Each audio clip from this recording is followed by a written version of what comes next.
evening, ladies and gentlemen, and welcome to Where Are They Now on Detroit Hot Television, a subsidy of Detroit Hot Radio. Tonight, our special guest is Some Kind of Wonderful. I'm talking about John Ellison. Y'all remember that song, Some Kind of Wonderful? I think that song may have made him a triple platinum star. I don't know. We're going to find out. John Ellison is a charismatic creator, guitar player, singer, vocalist. He'll knock your socks off. You go see his show. He got trademark energy, a soulful voice, and award-winning lyrics to all his music. He impresses his music and his voice, is one of the few remaining soul and blues legends that have made an essential contribution to the development of blues, gospel, soul, and funk. John has received no fewer than 5 lifetime BMI Achievement Awards and was inducted into the Music Hall of Fame. John has played with and written for people like Nina Simone, James Brown, The Temptations, Wilson Pickett, Grand Funk Railroad, Huey Lewis and the News, Buddy Guy, Josh Stone. I can go on and on and on. We're going to stop right here. So without further ado, ladies and gentlemen, John Ellison. How you doing, bro? It's my pleasure to be here, Brother T. I'm doing great. I am honored that you invited me to be on your show. You look like you don't change. I mean, you got that young thing going forever. Black don't crack. There you go. We got a plethora of questions. The first question out of the box that people want to know is, where are you from and what school you went to? I was born in West Virginia. To be more specific, I was born on the banks of the Kanawha River, which runs through Montgomery, West Virginia, Charleston, West Virginia. My daddy built a house out of driftwood. My dad was a coal miner. My mom told a story to us that when I was 2 years old, the house that we were living in, she woke up early one morning around 2 a.m. because the house was sort of shaking. She got out of bed and she stepped in the water that was almost up to her knees. The house was being flooded because the river had overflowed. She woke daddy up and they got us out minutes before the house went down the river. I lived in West Virginia until I was 17 years old. I started playing guitar when I was 13 years old. My inspiration was I saw Chuck Berry on TV, and that did it for me. I said, that's me. So I taught myself to play guitar and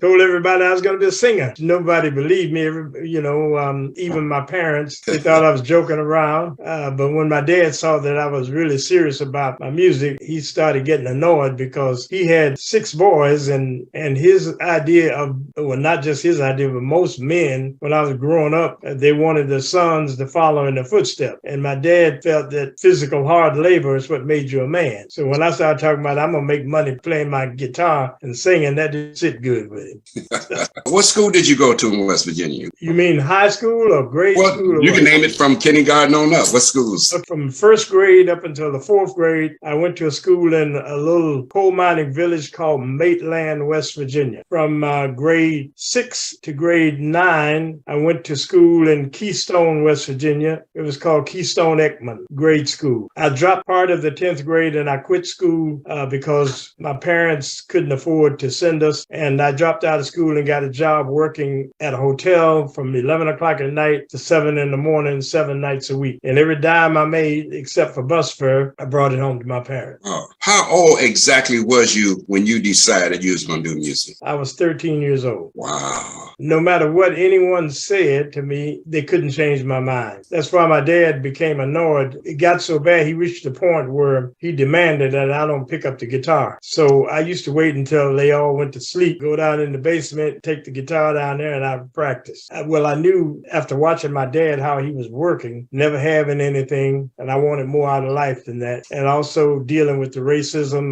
the prejudice in West Virginia. There was no future for me there. When I turned 17, I bought a one-way ticket. To tell you what really pushed me over the edge to get out of there, I entered a contest when I was 16 years old in a little town called Welch, West Virginia. The prize was going to be $500 and a trip to New York to do some recording. Well, I entered this contest, me being the only black person in the contest, not even thinking anything about color. All I knew is that I was good. I was going to win this contest. Everybody went into the audition room before I did. You could hear them over the loudspeaker. And I knew I had them beat. So when they called my name and I walked into this room, the judge said to me, he goes, what are you going to play? I said, I'm going to do a song by Chuck Berry called School Days. He said, all right, let's hear it. So I hit the guitar and started singing. Up in the morning and out to school. The judge said, that's it. We got a winner. He said, this contest is over. I smiled to myself and I walked out of the room, but they forgot to turn that intercom off above the door. So when I walked out, the judge asked the other judge, said, what the hell you mean we got a winner? And so the other judge said, well, man, nobody's going to be better than this. This guy's great. Nobody's going to top this. And he said, I don't care how good he is. He's a goddamn nigga. And he said,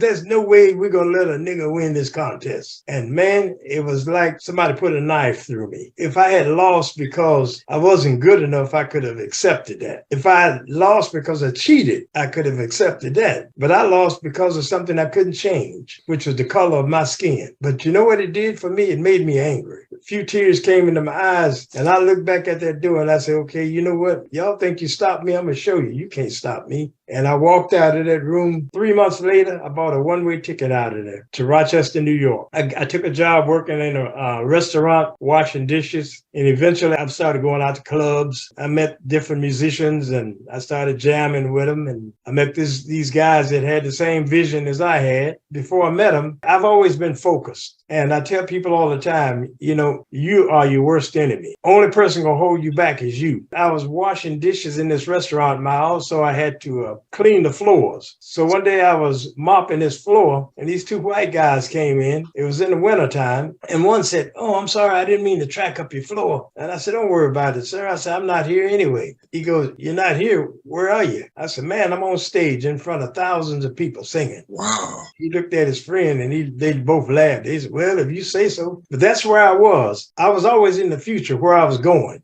Eventually, that's where I got. I met these guys, and we formed a group called Soul Brothers 6. And I told them right off the bat, I said, look, I'm not planning on working my entire life. I said, I'm going to make my money playing music. And I said, if you guys feel the same as I do, then I'm going to join you. I said, but if you don't, that's it. I'm going to keep looking till I find somebody else. Yep, that's the Soul Brothers 6. Yep. So we formed a group called Soul Brothers 6, and people ask, how did I write Some Kind of Wonderful? Well, that's a story within itself. Everybody waiting to hear that story. But I got a couple of questions I want to ask before we get there, because when you tell it, we're going to segue right into that song. Okay. But I know you write music because you got hits. Do you write for others or produce other people? To be honest with you, I've had the opportunity. I've been asked to write for other artists. I have not produced any artists that have music put out. And reason being because I've been basically working with this one particular company since 1967, and company out of Philadelphia called Filet of Soul. They had artists like Fantastic Johnny C. They also had Barbara Mason, the girl that did Yes, I'm Ready. Yeah, that's my jam. Yeah. At the time that they were recording on his label, he had asked me if I would write some songs for them. The management of these artists that my company wanted me to write for, they wanted to control everything, which meant they also wanted to tell me how to write and how to produce. So we never connected in that. Not patting myself on the back. When I write a song, I also arrange it. I know what every instrument is supposed to do. I found that a lot of people, they wanted to add their input into it. And if they did, it was no longer what I'm doing. So I've never collaborated with anyone except for this latest album that I have that was just released. Actually, it's being released on November 25th. That makes a lot of sense what you said about people putting their name on your stuff. Now, tell us who some of the artists you worked with. I'll name artists that I've been on shows with. Wilson Pickett, Isaac Hayes, LaChic, Kool and the Gang, Little Richard, Nina Simone, Smokey Robinson, Diana Ross and the Supremes, the OJs, Jackie Wilson, Peaches and Herb. I got a story about James Brown. I did a show with James Brown in the south of France. I think it was like 2003 or 4, and I opened for him. At the end of my show, people were screaming. They didn't want me to get off the stage. They kept saying, John Ellison, John Ellison. And so the next day in the newspaper, they said, although James Brown's name was bigger than mine, it said this concert will only be remembered because of John Ellison. I have that article and I framed it. I've had the pleasure of working with Hugh Masekela. I can't even name all of the different acts, different artists that I performed with. with. We're going to go into that number one astronomical hit. Okay. Some Kind of Wonderful. Here we go.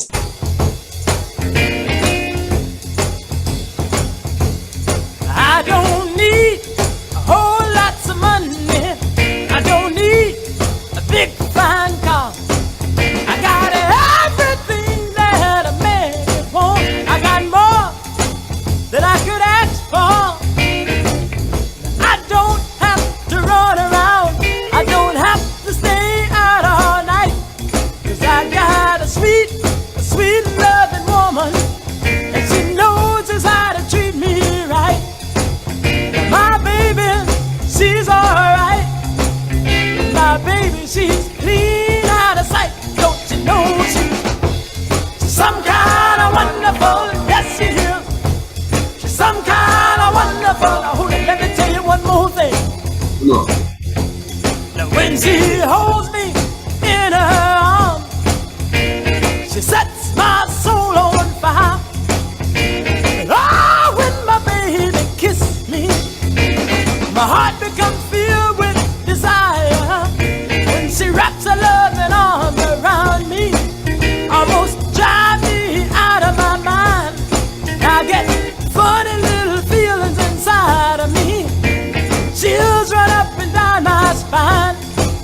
Now my baby, she's alright.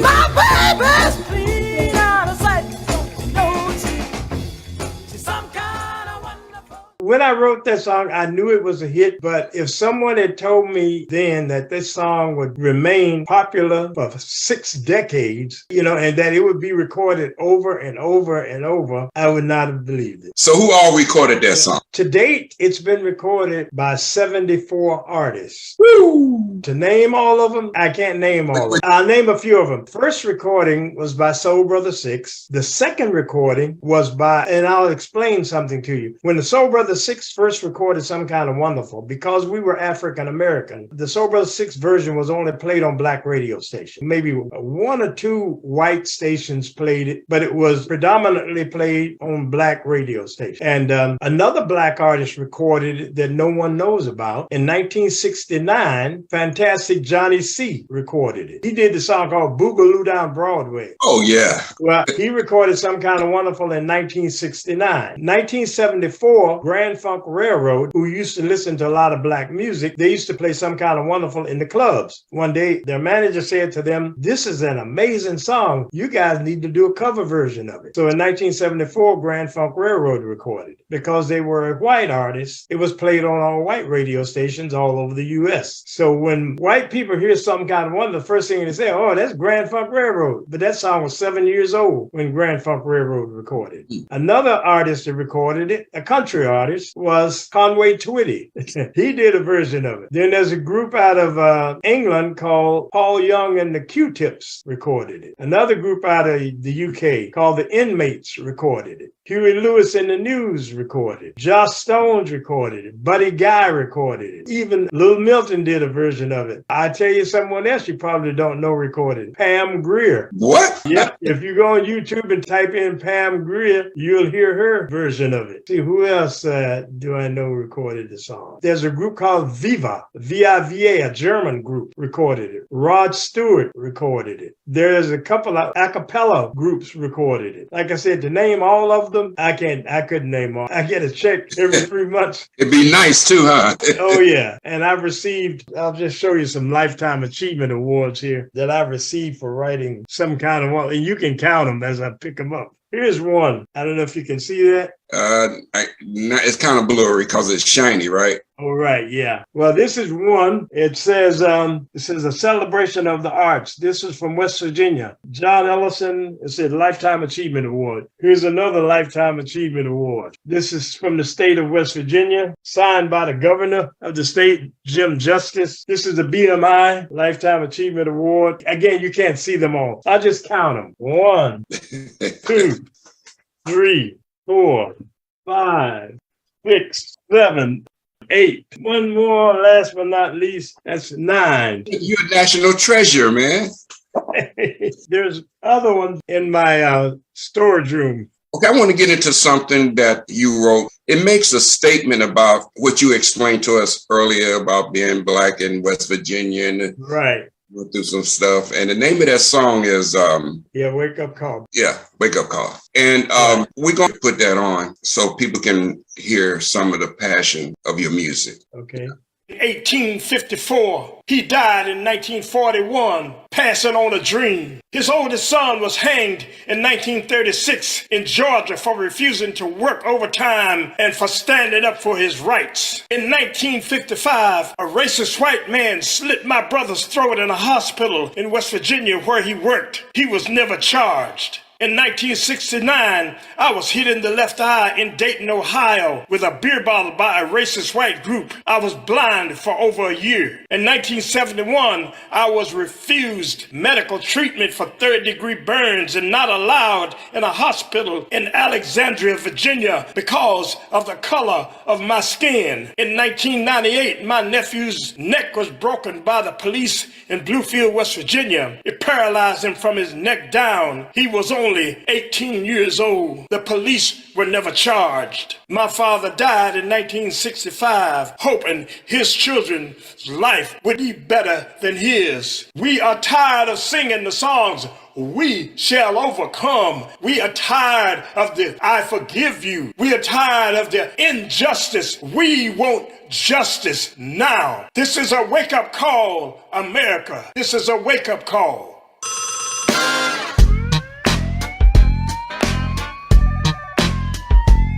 This is a wake-up call, America. This is a wake-up call. This is a wake-up call, America. This is a wake-up call. To understand the black man's fight, you must first take a look at the black man's plight. To understand our state of mind, turn the pages of history, and there you'll find that this land of the free and home of the brave is where you brought us and made us your slave, and freedom was a dream that we took to our grave. This is a wake-up call, America. This is a wake-up call.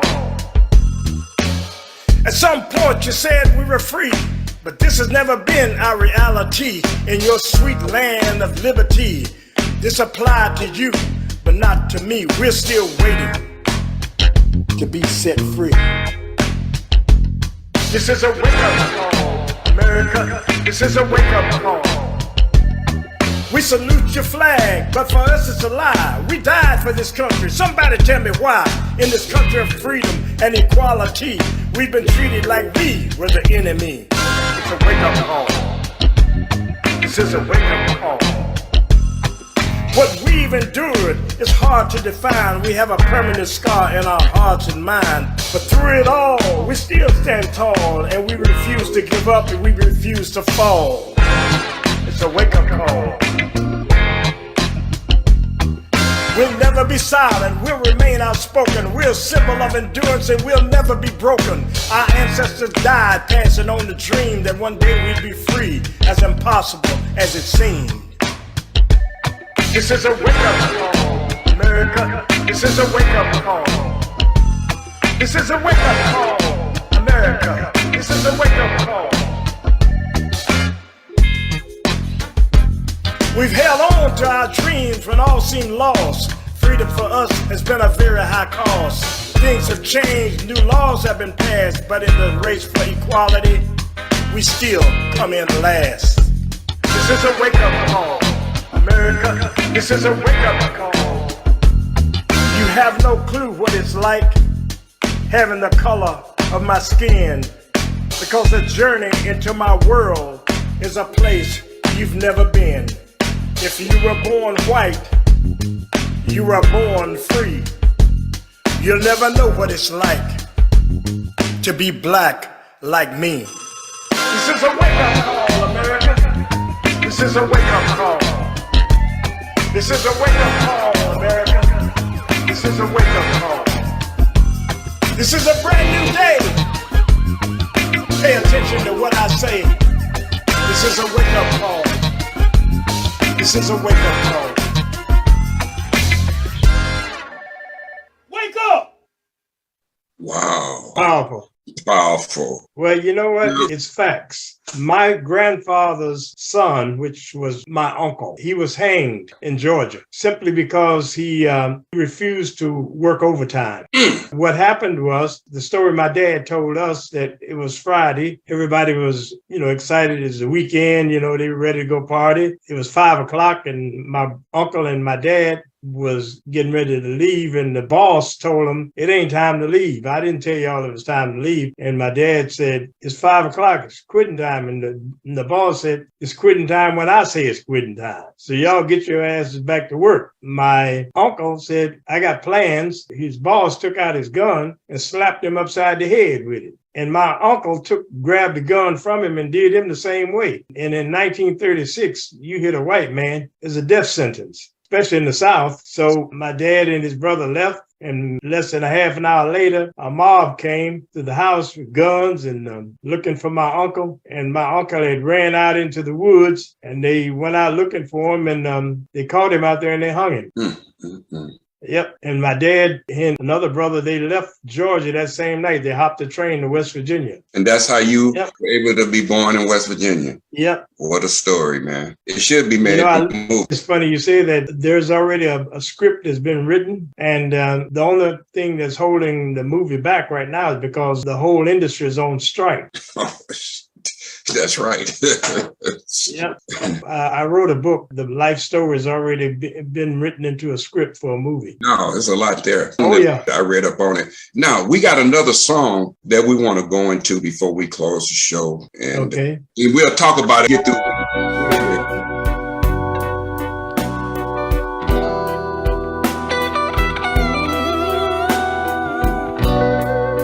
Lie to me.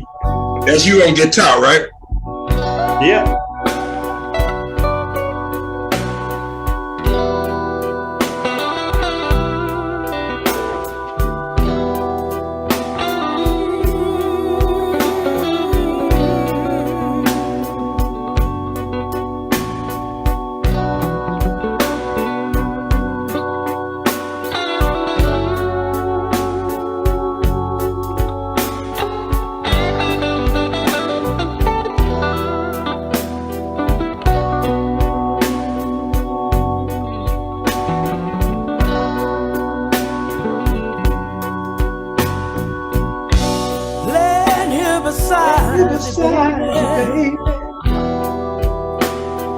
But I might as well be myself. Yeah.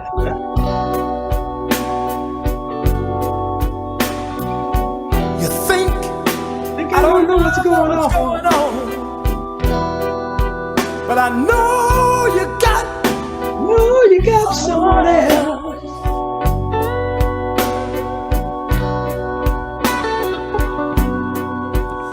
So if you think that you're fooling me,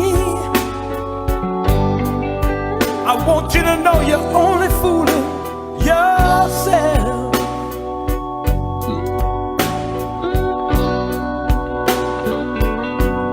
So go on and lie,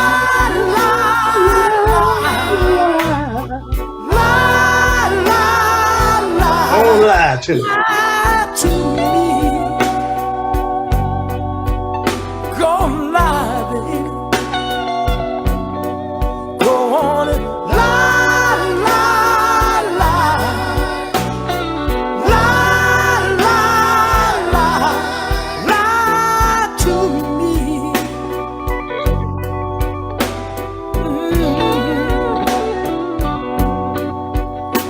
And as long as you lie to me, woman, I'll close my eyes and pretend I don't see.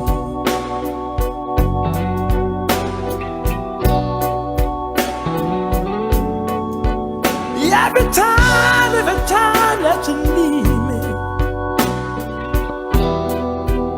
I know you're rushing into the arms of the other man. Of your other man.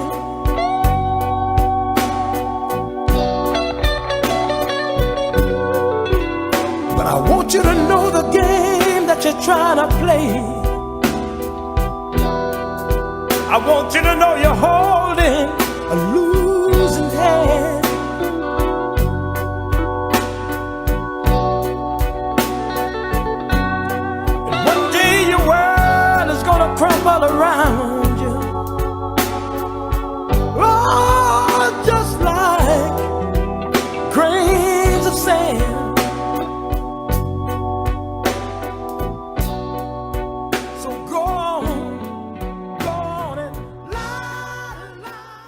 Man, that song, Lie to Me. I can see a lot of people that stole your guitar playing. Man, I want to appreciate you for coming on the show and telling us your story and sharing your music. Appreciate you having me. Oh, it's an eye-opener. I'm sure the audience loved every minute of it. Would you promise to come back again one day? I would love to come back. I got something I'd like to add, if you don't mind. Yeah, help yourself. Aside from singing, I have a gourmet seasoning called Some Kind of Wonderful. I gotta have some. Okay, send me your address and I'll send you some spice. You can tell all the listeners out there, if they would like to get some of this. My website is wonderfulseasoning.com. Wonderfulseasoning.com, and this product is all natural. There's no MSG in it. It's gluten-free, no sugar, and very low in sodium. It's currently in 634 supermarkets. Wow. And it is Some Kind of Wonderful. It's called Some Kind of Wonderful Gourmet Seasoning. It's great on all meats, all seafoods, anything you want to put it on. It is Some Kind of Wonderful. I hear you.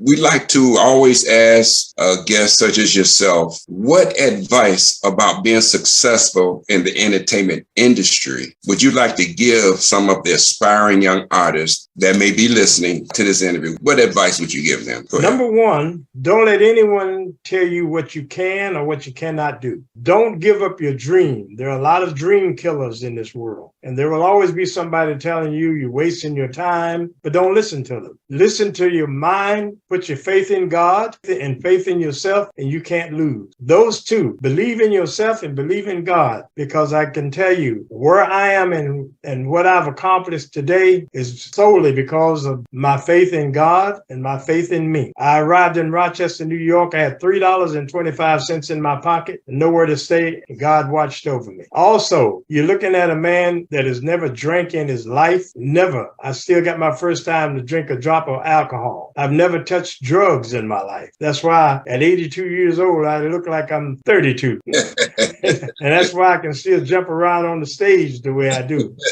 And I've never smoked cigarettes. If you take care of your body will take care of you. Tell the truth. Yes, sir. Absolutely. And as they say, that's my story and I'm sticking to it. I know that's right. I'm with you. Yeah, man. Again, it's been so wonderful that you took time out of your busy schedule, because I know how busy it is. When you do concerts, they sold out, okay? Oh, yeah, for sure. We got to hook up some concerts in your area. Yeah, we talked about you and some other people. When me and you first talked, right. It piqued their interest because Some Kind of Wonderful is that kind of song, so.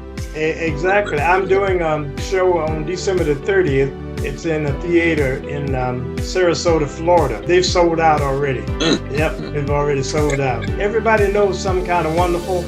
And when I do concerts, I'm billed as Mr. Some Kind of Wonderful, John Ellison, the legend, the guy who wrote this amazing song that's been recorded by 73 artists. They want to see the guy that did it. Absolutely. Anything else? Be blessed. Oh. Thanks for having me on. And thank Andrea. I hope to see you guys in the future very soon. All righty then. Let's do something that's Some Kind of Wonderful. I know that's right. Yeah, I'm with you. All right. Thank you, sir. Have a good one. Thank you. You too.